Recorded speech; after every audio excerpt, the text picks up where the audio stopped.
বিসমিল্লাহির রহমানির রহিম। আলহামদুলিল্লাহি রাব্বিল আলামিন।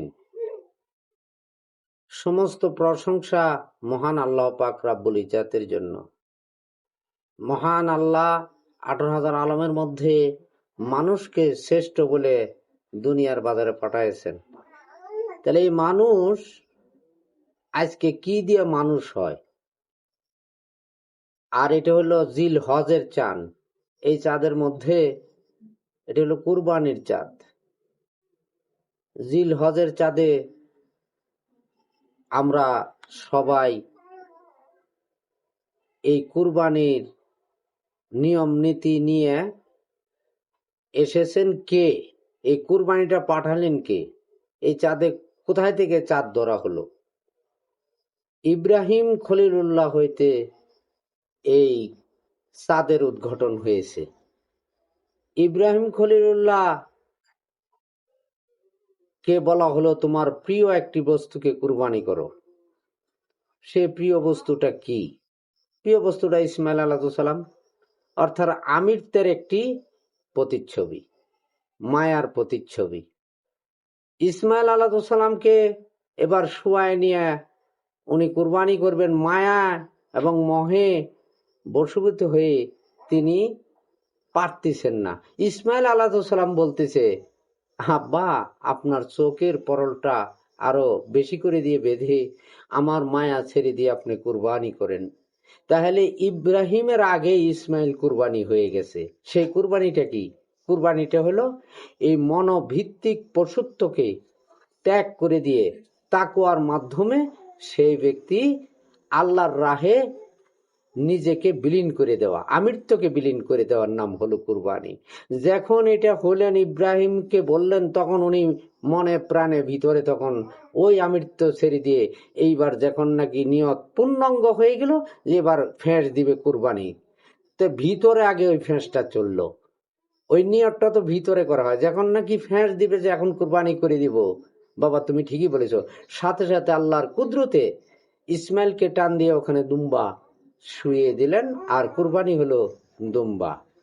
তাহলে এখন মন পশু কুরবানি হলে তারপরে হয় বনের পশু কুরবানি তার জন্য জায়েজ। অর্থাৎ ওই বন পশুও বলতে থাকে ওই পবিত্র মানুষ, তাকওয়াকৃত মানুষ, সংযমিত মানুষ এবং আল্লাহর জাত শক্তি দিয়ে সংযম করতে হয়। আল্লাহর জাত শক্তি কি? আল্লাহর জাত শক্তি এই সেফাতি দেহ আত্মার সাথে সংবরণ হলে, আত্মার পরিচয় ঘটলে তখনই হয় আল্লাহর মহাশক্তি অর্জিত এই বডির মধ্যে। আল্লাহর জাত শক্তি ছাড়া কঠিন কালেও এই মস্তিষ্কের জ্ঞান দ্বারা কোনো কিছুকেই কোনো কিছু বশীভূত করা যায় না, বাধ্য করা যায় না। তাই আল্লাহর জাত শক্তি হলো এই পরম সত্তা, অর্থাৎ রুহি সত্তা, সেই মানব দেহেই বিরাজ করে স্বয়ং আল্লাহর জাতি নূরি। সেই আল্লাহর জাতি নূরিতে যখন নাকি কোনো মানুষ পরিচয় ঘটে, তখন নিজের পরিচয় ঘটে। নিজের পরিচয় ঘটলেই এই রবের পরিচয় হয়ে যায়। রব আল্লাহ, আলো, সে জাতি নূর। সে কোথায় থেকে পাবে? ইহা তো জমিনে আবাদ করার বস্তু নয়। ইহা এক আল্লাহর প্রেম, ভক্তি, মুহাব্বত যেই পাত্রের মধ্যে থাকবে, তিনি দয়ার রাসূলের মাধ্যমে আল্লাহর পরিচয় ঘটে। তাই আল্লাহর পরিচয় ঘটলে তখনকার সেই ব্যক্তি তাকওয়াকৃত ব্যক্তি হলো, সংযমিত ব্যক্তি হলো, পরিশুদ্ধ ব্যক্তি হলো। মন পশুকে সে আগেই কুরবান করে, আর ওই ব্যক্তি বনের পশু কুরবানি করবে। আর ওই বনের পশু আল্লাহর কাছে ফরিয়াদ করতে থাকে, হে আল্লাহ, আমাকে সৃষ্টিকুলে প্রেরণ করেছেন আপনার স্মরণীয় জিকিরকারী ব্যক্তির তরবারির নিচে, যে তিনার হাত দিয়ে আমার কতল হয়েছে, আমার জীবনটা ধন্য হয়েছে। আমি তো আপনার স্মরণীয় ব্যক্তির তরবারির নিচে আমার বা ছুরির নিচে আমার জীবনটা গেছে। আল্লাহ, আমার জীবনে আমি ধন্য হলাম। ওই পশু আল্লাহর কাছে ফরিয়াদ করতে থাকে। আর যাহারা নাকি তাকওয়া নাই, সংযম নাই, নিজেকে চিনা নাই, আল্লাহর পরিচয় নাই, আল্লাহর জানা নাই, তার আবার কিসের কুরবানি? আর তারই বা কিসের, তার হলো বনের পশু জবি করে খাওয়া, এক পশু আরেক পশুকে খাচ্ছে, ছোট বড় কম বেশি রেখে এই পশু আজকে কোটি কোটি জবি হচ্ছে আর খাচ্ছে। এর মধ্যে কারটা কবুল হবে? ওই ব্যক্তিটা যিনি আপনার আমিত্বকে কুরবান করেছে, বশীভূত করেছে, ত্যাগ করেছে, তাকুয়া করেছে, সংযমিত হয়েছে, বিনয়ী হয়েছে আল্লাহতে, তিনি হলেন কুরবানির যোগ্য, তিনি করবে কুরবানি। আর আজকে সুদ ঘুষ হিংসা নিন্দা ওসি ডিসি ম্যাজিস্ট্রেট হাজি সকলেই বনের পশু বড় বড় আইনে এইভাবে এই জিলহজের মাসে কি করতেছেন? কুরবানি করতেছেন। কুরবানির নামে ফ্রিজ ভরে রাখতেছি, আমরা খাচ্ছি, এরকম কথা ছিল না।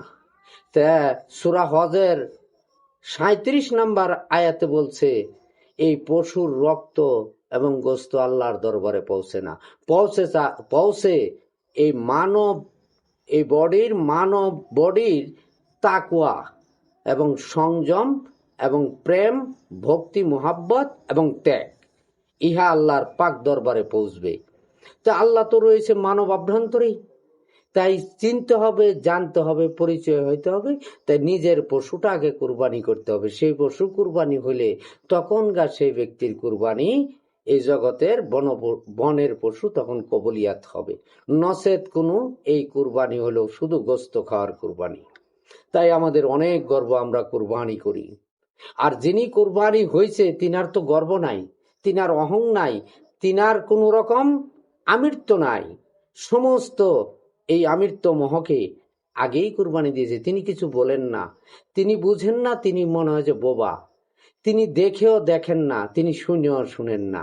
তাই আল্লাহর প্রেমে যখন মত্ত হবে তখন আল্লাহর তত্ত্ব আসবে, আল্লাহর তত্ত্ব আসলে তখন গাই আল্লাহর হুকুমে আহকামে তার হাত পা চোখ নাক কান চলবে। সেই ব্যক্তি আগে নিজেই কুরবান হয়ে গেছে। তাই ইব্রাহিমের কুরবানি মানতেছি, কিন্তু ইব্রাহিমের কুরবানিটা খুব ভালো করে মানতেছি আমরা গোস্ত খাওয়ার জন্য। কিন্তু ইব্রাহিম যে বলল আমার গর্তে একজন রসুলকে আনেন, আই আল্লাহ রসুল পাঠান, সেই রসুল আসলেন আহম্মদে মুস্তফা মুহাম্মদে মুস্তফা সাল্লাল্লাহু আলাইহি ওয়াসাল্লাম। তিনার আহলে বায়াতকে আমরা মানতে পারি না।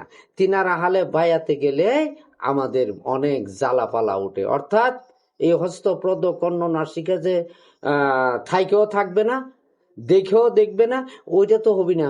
তাই হাত আছে, পা আছে, চোখ আছে, লাভ আছে, লোসকান আছে, আনন্দ আছে, দুঃখ আছে, বেদনা আছে, আমৃত্যু আছে। এই রসুলে গেলে আহলে বায়াতে দাখিল হলে সব ত্যাগ করতে হয়, সব ত্যাগ করতে হয়। ওই জন্য ত্যাগও করবো না আমরা, আল্লাহ রাসুলও মানব না।